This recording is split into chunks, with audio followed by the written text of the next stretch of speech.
Ian, you went into the courtroom. J.Y. Lee was there. Yeah. How surprising is this verdict? I think anybody who spent time in the court like I did, including a lot of my colleagues, were pretty surprised by this result because the prosecution were doing an absolutely awful job. You know, there's no other way to describe it. It was terrible.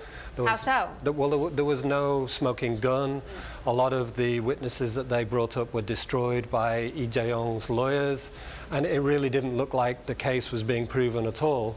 And that's the way it went almost up until the end, and then we saw the result. So this verdict then is even more of a statement from the South Korean government, I mean, right? that is the explanation that's being given by the pundits, that the South Korean government, the South Korean people had had enough of this kind of cozy relationship, this arguably illegal relationship between big business in Korea and politicians, and this was a statement that they sent saying enough's enough. Now, Ian, J.Y. Lee has said he will appeal. Yeah. Is he actually going to jail? Will the sentence be suspended?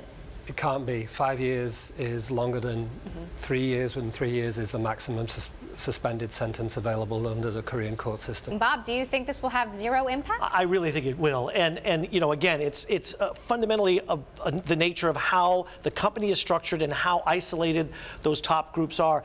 A lot of this case was about them being able to maintain, the family being able to maintain control over some of the smaller pieces of it so that as a whole they could have a large voting right for the whole thing.